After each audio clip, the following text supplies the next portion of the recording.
Madame, c'est bonjour et bonjour à tous. Bienvenue à cette autre édition de la revue des Grandes Unes ce matin. La Nouvelle Expression est dans les kiosques comme bien d'autres tabloïds et s'intéresse au scrutin du 7 octobre prochain. Les déplacés ne voteront pas, c'est le grand titre du journal.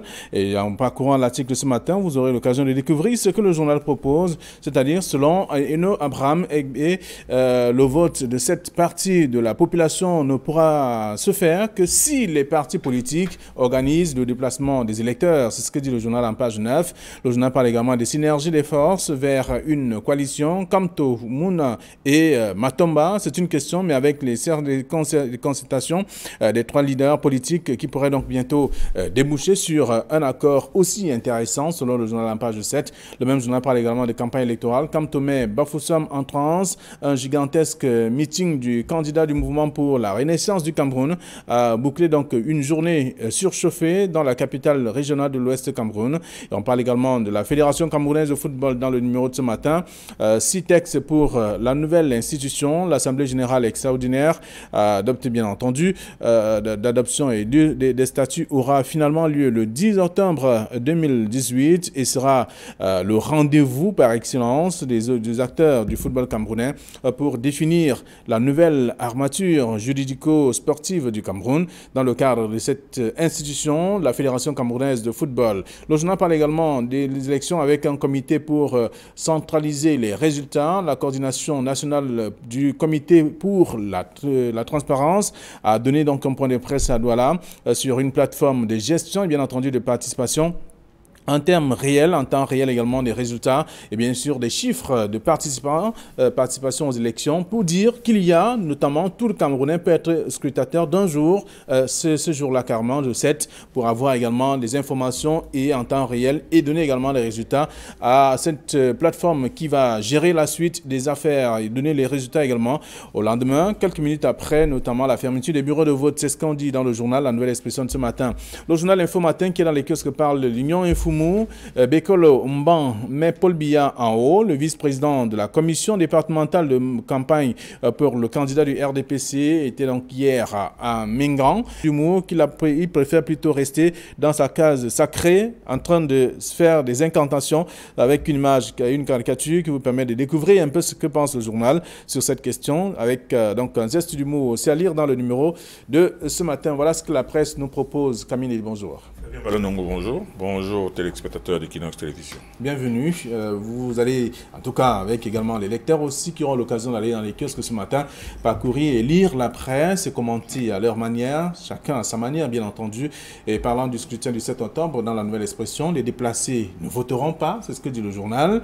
Et selon Eno Abraham, le vote de cette partie de la population, beaucoup plus dans les régions anglophones, et ces populations qui sont déplacées, va se faire avec le concours des partis politiques. Oui, vous l'avez dit, nous sommes ici pour parler de la revue de la presse, d'une partie de la presse, l'essentiel de la presse qui est parvenue à notre action, mais notre devoir aussi, notre mission aussi, c'est d'éclairer cette presse au maximum, parce qu'au-delà des titres parfois partisans ou des articles parfois très très engagés, nous sommes là pour recentrer un peu les choses et porter un éclairage sur tel ou tel phénomène. Alors par exemple, il y a cet article de la Nouvelle Expression qui fait la grande une de la Nouvelle Expression qui parle des déplacés qui ne pourraient pas voter. Nous l'avions annoncé depuis très très longtemps. Il est évident, c'est l'évidence même le démontre. On ne peut pas dire que des gens qui étaient inscrits dans leur village, dans des villages qui sont aujourd'hui complètement désertés ou complètement en flammes, ces personnes qui sont éparpillées aux quatre coins de la République, on ne peut pas leur demander d'aller voter là où ils ont fui la guerre, là où ils ont fui la mort, là où ils ont fui la désolation. Donc il était prévisible que ce problème allait se poser au niveau au jour de l'élection. Aujourd'hui, on croit à la Nouvelle Expression, et les campagnes pensent plutôt que les gens pourront plutôt se regrouper sur d'autres circonscriptions. Mais par contre, ceux qui veulent voter, il faudrait que ceux qui veulent voter là où ils sont, dans leur village et dans leur bureau respectif, il faudrait qu'ils soient accompagnés par les partis politiques.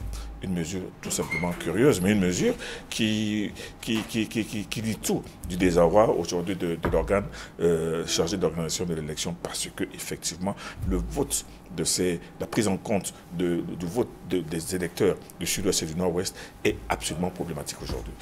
Et c'était le but recherché par les groupes armés qui sèment la terreur dans cette partie du pays. Mais ce qui semble curieux, en tout cas, et selon bien entendu le journal La Nouvelle Expression ce matin, c'est que Eno Abraham estime que ce sont les partis politiques qui doivent organiser le déplacement de ces électeurs. C'est une mesure tout simplement curieuse, c'est une mesure absolument curieuse, abracadabrantesque même à la limite. On ne peut pas demander aux partis politiques pour lesquels les gens vont voter de prendre la charge des électeurs qui voudraient voter dans leur village. Non, ça n'a pas beaucoup de sens. Est-ce que les partis politiques ont la force militaire ou la force de sécurité pour pouvoir assurer la sécurité de ces personnes? Est-ce que les partis politiques ont les moyens de déplacer ces personnes et de les ramener dans leur nouveau site d'installation? Moi, je crois que c'est quand même une mesure à interpeller et à interroger. Très bien. Alors, donc, avec vous également, comme vous le savez, comme d'ailleurs tous les jeudis, il est sur ce plateau avec nous. Gavé Fonga, bonjour et bienvenue. Vous nous trouvez en train de parler, en tout cas, de ce sujet. Je n'ai pas voulu vous donner la parole depuis parce que je voulais bien écouter. Camille, il est sur cette question de cette sortie d'Abrahams, Eno Abrahams, qui est d'ailleurs le président du conseil électoral, qui estime que ce sont les partis politiques qui doivent s'occuper des déplacements des électeurs qui se sont déplacés et qui doivent arriver au lieu du but dans les bureaux de vote. Non, mais il faut dire que c'est un jeu trouble que mène le gouvernement via les camps, parce que ce n'est pas de nature à permettre à ce qu'on ait une élection qui soit saine et qui puisse garantir une transparence. Rappelez-vous que jusqu'à présent, par exemple, jusqu'aujourd'hui, on n'a pas encore la liste des inscrits dans les bureaux de vote comme les années antérieures, donc rien n'est affiché nulle part. Et les acteurs principaux qui doivent intervenir dans les bureaux de vote n'ont pas encore été formés. Donc on est à quelques jours des élections. Donc ça c'est un élément qui vient se rajouter à ce qui se passe et qui peut, j'allais dire, plomber l'ambiance. Et la dernière actualité en date, c'est qu'aujourd'hui, manifestement, on empêche les gens d'obtenir de manière sereine les accréditations pour couvrir l'élection. Donc tout ceci, quand cela on ajoute le fait qu'on demande aux partis politiques de prendre en charge les déplacés, je crois que c'est la goutte d'eau qui va déborder le vase. Et on n'a pas besoin de tout ceci pour plomber la qualité de l'élection que tous les Camerounais appellent de tous leurs voeux et qu'on souhaiterait qu'elle se déroule en toute paisibilité. Donc ce qui se passe, ce que l'État est en train d'organiser n'est pas très sain. Si à cela on appelle les fameux 15 millions que beaucoup ont boudé, et que dans les mêmes 15 millions, on demande de déplacer les gens et de les ramener ensuite, je crois que c'est carrément de la provocation et ce n'est pas le bon ton pour la qualité des élections que nous voulons. Alors, très bien. Donc, c'est la nouvelle expression qui revient également sur le sujet en page 9 ce matin. Le même journal parle également de ce comité pour centraliser les résultats. Ce sont un peu sous la forme de scrutateurs d'un jour, c'est-à-dire avoir les informations minute après minute dans les bureaux de vote. Donc, ce sont des scrutateurs qui vont être là avec des appareils photo pour filmer ce qui se passe et envoyer dans un serveur qui va analyser la situation. Et net, dès la fermeture des bureaux de vote, on pourrait déjà avoir les tendances. Alors, surtout qu'on sait que c'est quand même, il n'y a qu'une structure de manière officielle qui devrait proclamer les résultats. Ça ressemble à des manières palliatives, mais vous savez, ces choses peuvent peut-être être valables dans les grandes villes, Douala, Yaoundé, Bafoussam, Konsamba, Bertois, si vous voulez. Mais est-ce qu'il pourrait être possible dans des villes comme Moulvoudaï, comme Ngaoui, comme Zigagé? C'est-à-dire qu'on comprend très bien qu'on essaye de rattraper la situation, on essaie de se rattraper aux branches parce que tout le dispositif n'a pas été parfaitement huilé en réalité aujourd'hui. Mais maintenant, on essaie de trouver des solutions de dernière minute, ce qui n'est pas sain du tout, ce qui n'augure pas de résultats sereins par la suite. Mais qu'est-ce que vous voulez? C'est l'organisateur même des élections qui est en train de vous proposer ces solutions. On est obligé de marcher avec, on n'a pas le choix. Alors, donc c'est également l'autre volet à lire en page 7 de la nouvelle expression de ce matin. Alors, le messager parle d'affrontement entre le RDPC, le Social Democratic Front, à Kribi, on a vu. Donc, les militants, entre eux, se sont étripés sur la question. Les militants qui n'arrivaient pas à s'accorder sur la mise en place d'une banderole et l'occupation de l'espace pour des meetings en temps normal organisés dans cette localité, Kamineli. C'est le messager qui nous l'apprend ce matin. Ce n'est pas sain du tout. Ce n'est pas sain du tout.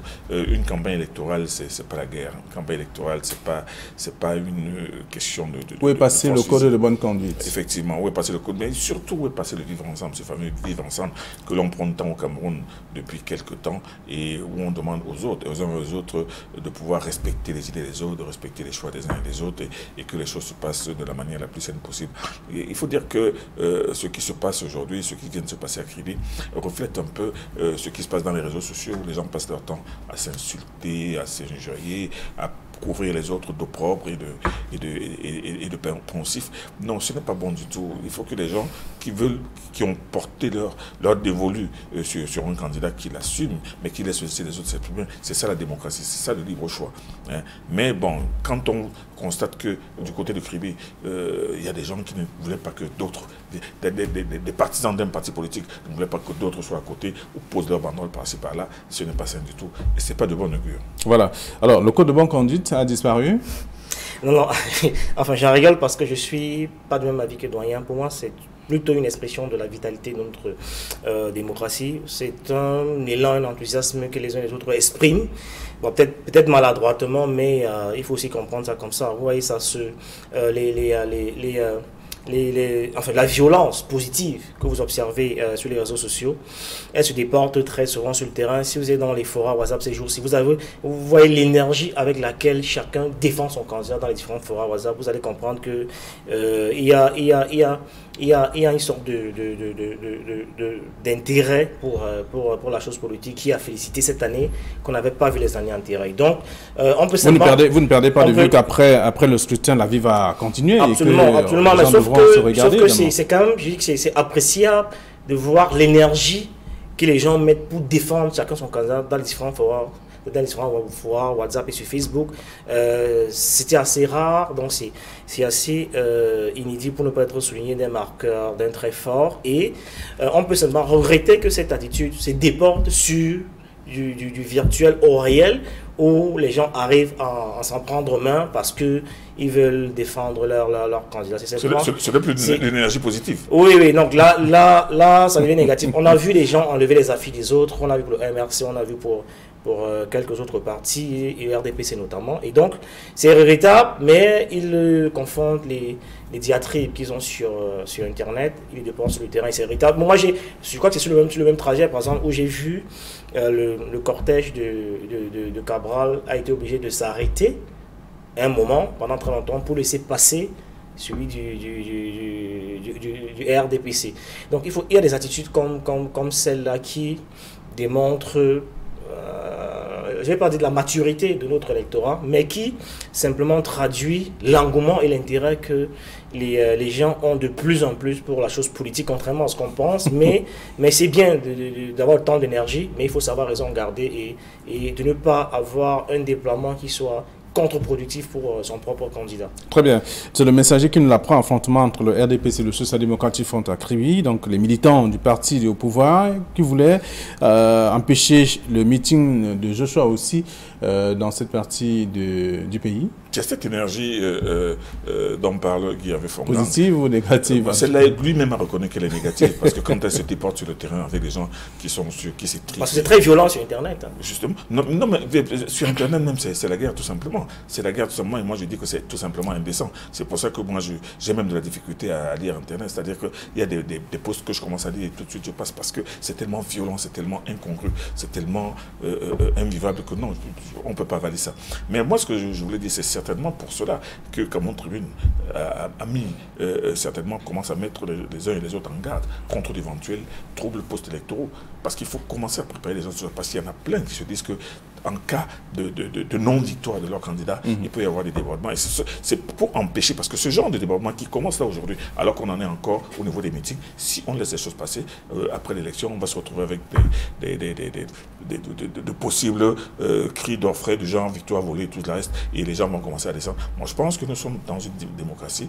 Nous devons tout faire pour protéger, essayer de protéger le peu de paix que nous avons, qui nous reste encore, et ne pas maintenant commencer à déployer une énergie négative dans des développements qui peuvent être préjudiciables non seulement à la paix, mais au vivre ensemble. Alors, donc, c'est le site de Cameroun Tribune ce matin, parlant de la présidentielle 2018, le jeu dangereux des vainqueurs autoproclamés. On entend certains le dire à haut et fort, qui sont déjà à la présidence, ils sont déjà étourdis, comme on appelle, même avant le scrutin. De quelle façon? Non, tout cela peut avoir un impact, et c'est d'ailleurs l'explication donnée par le journal ce matin.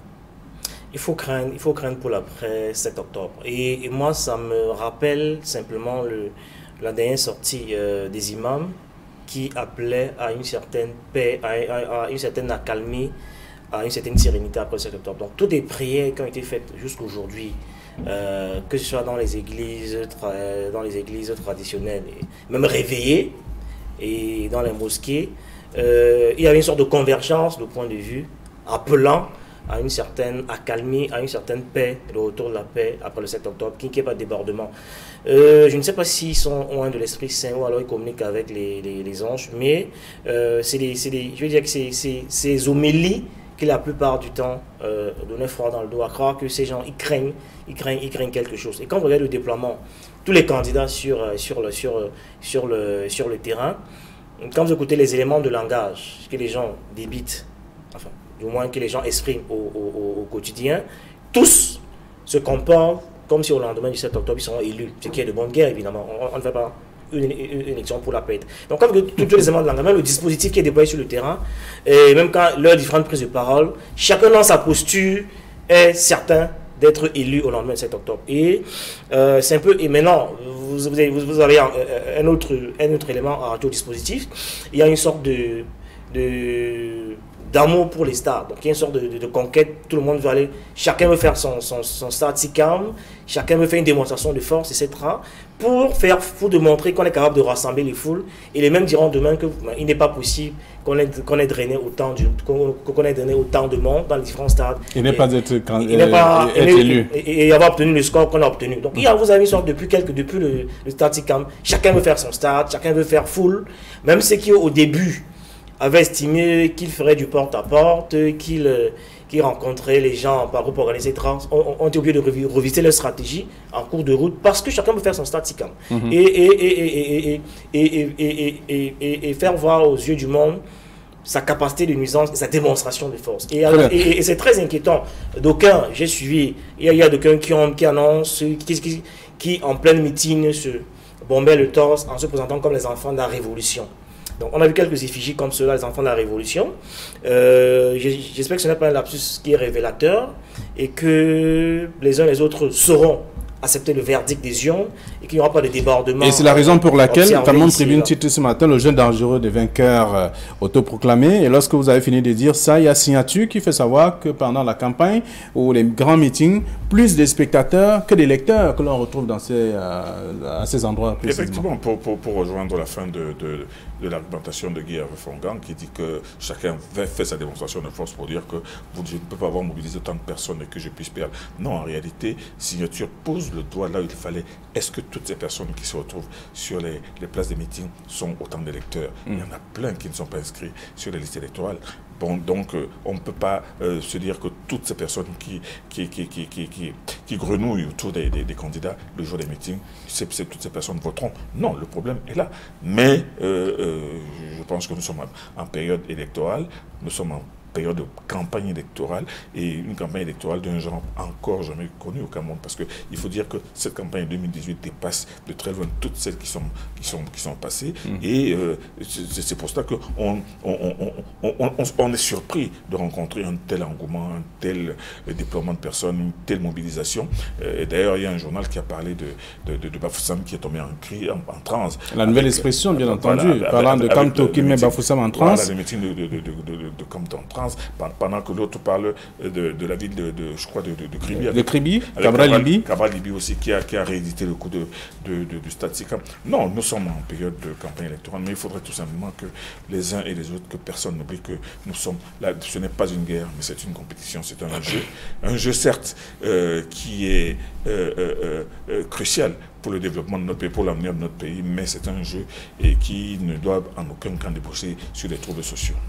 Alors, donc, le titre de signature permet aujourd'hui de comprendre, après celui proposé par Cameroun Tribune, le jeu dangereux des vainqueurs, autoproclamé, pas forcément parce qu'on a fait foule, qu'on a des électeurs, il y a également des spectateurs, il y a des curieux qui viennent là simplement pour voir, découvrir qui est tel candidat ou tel autre. Il y en a même qui viennent voir s'ils ne vont pas attraper un t-shirt par-ci ou une bouteille de bière, une casquette ou un parapluie. Non, mais je pense que c'est une thèse qu'il faut rapidement battre en brèche. C'est une des rares fois que dans ce pays, je vois des gens venir à un meeting, acheter des t-shirts, donner de leur argent pour soutenir un candidat. On a rarement vu ça. On n'avait jamais vu ça. L'époque du pain, sardine et riz semble être remise. C'est révolu, c'est remis. C'est une époque qui semble être remise au calendrier grec. Donc ça, c'est à saluer et à féliciter. Par contre, l'argument du genre, ce sont des spectateurs qui viennent. Pour moi, c'est un argument qui me semble assez léger, qui n'ont pas le carte de lecteur. Parce que rappelez-vous, quoi qu'on dise, il y a une vie après le 7 octobre. Et d'aucuns sont dans une campagne de séduction. Et le véritable enjeu aussi, qu'il faudrait que les gens comprennent, c'est qu'en l'année prochaine, nous aurons les municipales et les législatives. Et quelle que soit l'issue de cette élection, contrairement à ce qu'on parle, le RDPC, même s'il arrivait à gagner, n'aura plus la majorité obèse des années antérieures au Parlement. Ça va se jouer très serré et les jeunes vont investir les parlements, les législatives et les municipales. Chacun aura sa part du gâteau. Rien ne sera plus comme avant après dès l'année prochaine. C'est aussi un des enjeux de la foule. Vous voyez, pendant les meetings, qui dès janvier, j'en suis convaincu, se bousculeront pour s'inscrire, pour envahir les municipalités et les législatives. C'est ce qui va se passer. Absolument. Et on n'aura plus de majorité absolue obèse du RDPC à l'Assemblée. C'est terminé tout ça.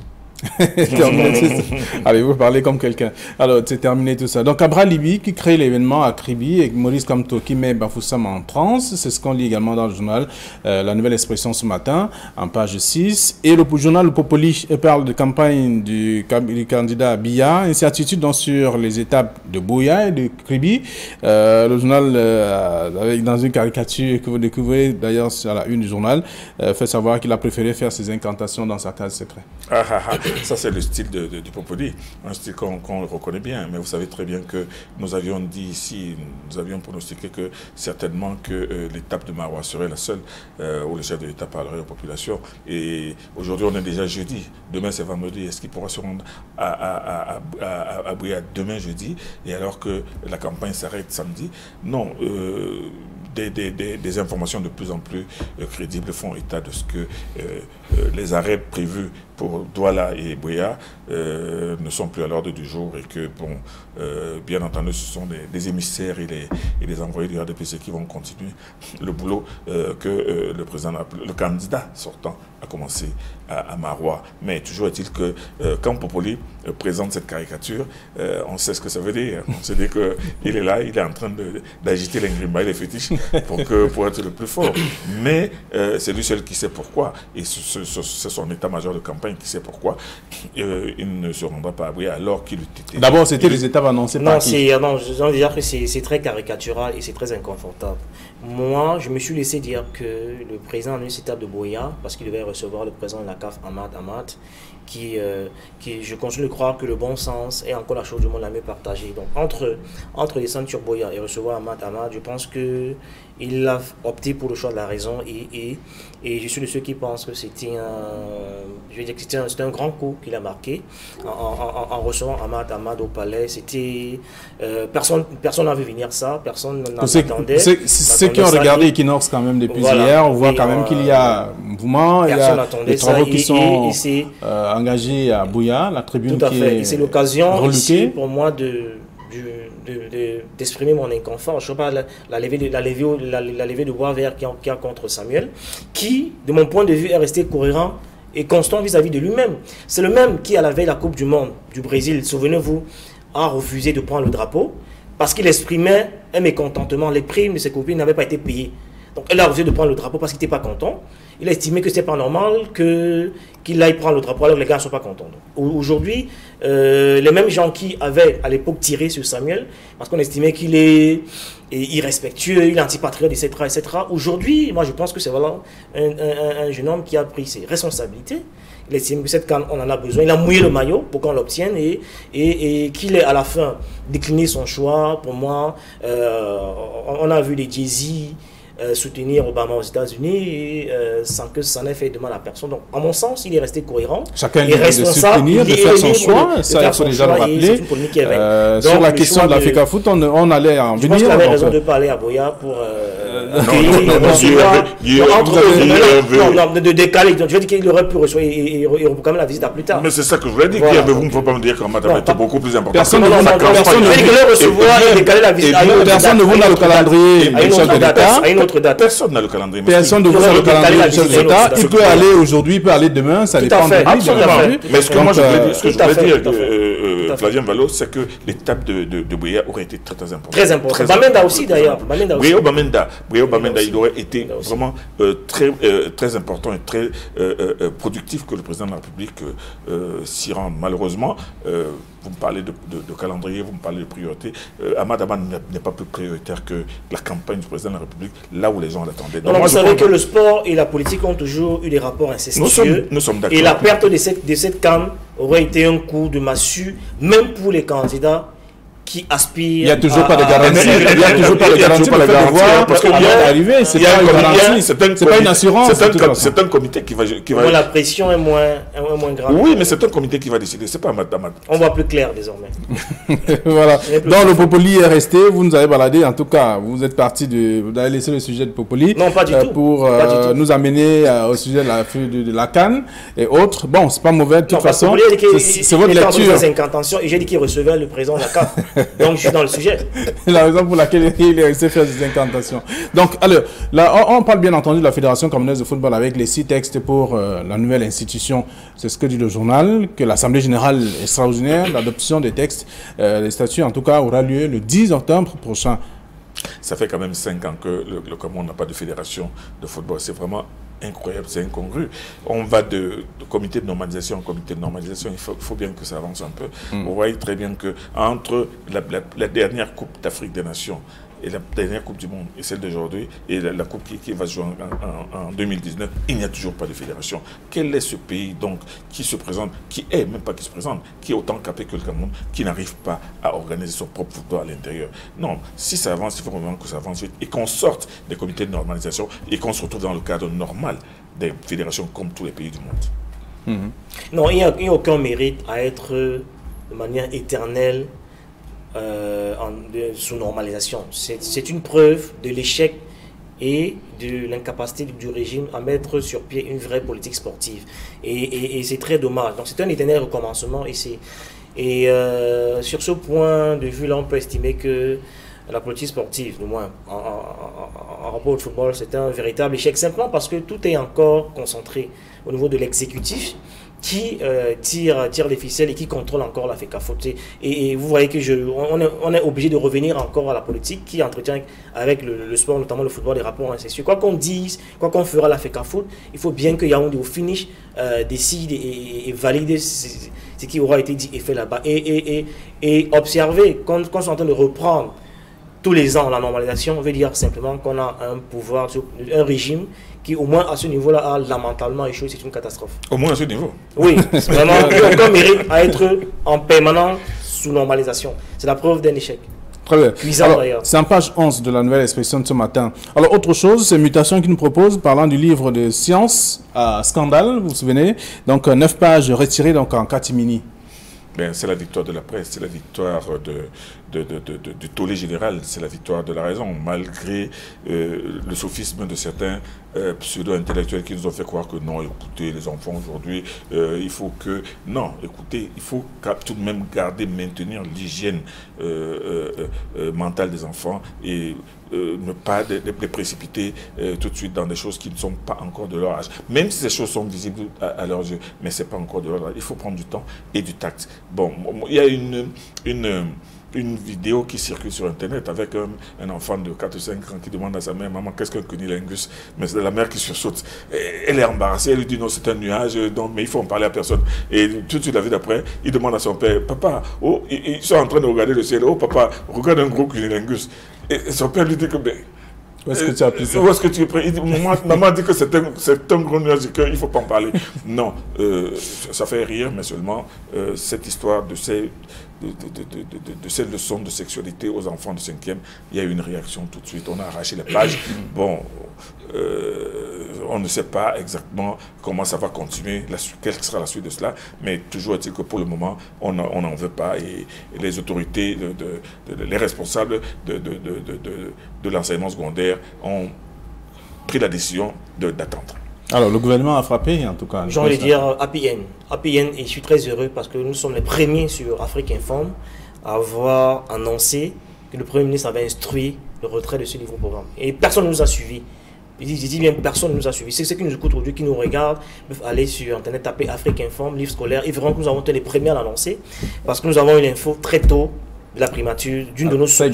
Ça a été annoncé après, sur Equinox, vous vous souvenez, en santé, bien entendu. Et nous avons reçu des coups de fil de partout, des menaces même d'ailleurs, qui cherchaient à savoir d'où est-ce qu'on tenait cette information. Et aujourd'hui, je suis heureux de ce qu'elle soit rendue finalement publique et que le gouvernement décide de prendre ses responsabilités non pas en retirant le livre du programme, mais du moins en supprimant les pages en polémique. Parce que c'était assez grave ce qui se disait, ce qui se voyait dans ces livres-là. N'oublions pas qu'on est, quoi qu'on dise, on est dans une société bantou qui a ses spécificités. On ne doit pas embrasser de manière aveugle le train de la mondialisation en sacrifiant et en bafouant nos propres valeurs et nos propres us et coutumes. Donc il était temps que cette information soit rendue publique et que ce livre qui nous rapprochait davantage de Sodome et de Gomorrhe, qui, si vous vous rappelez, qui avait justement été une ville qui avait été détruite par le Christ. La preuve que ce n'est pas, c'est des pratiques contre nature. Sinon, le Seigneur lui-même ne serait pas opposé à tout ceci. Et donc, ce livre qui nous rapprochait davantage de Sodome et de Gomorrhe, qu'il soit mis hors d'état de nuit pour nos enfants, nos petits frères et petites sœurs, on est plutôt très heureux que le gouvernement ait enfin pris ses responsabilités. 9 pages retirées donc en catimini, c'est ce que dit le journal. Une censure positive. Une censure positive, bien entendu. C'est dans Mutation de ce matin. Bon, avant de sortir, on dit un mot encore en politique avec la nouvelle association qui parle de synergie des forces vers une coalition Kamto, Mouna et Matomba. Mais moi, ça ressemble beaucoup plus à une grosse blague qu'à une éventualité.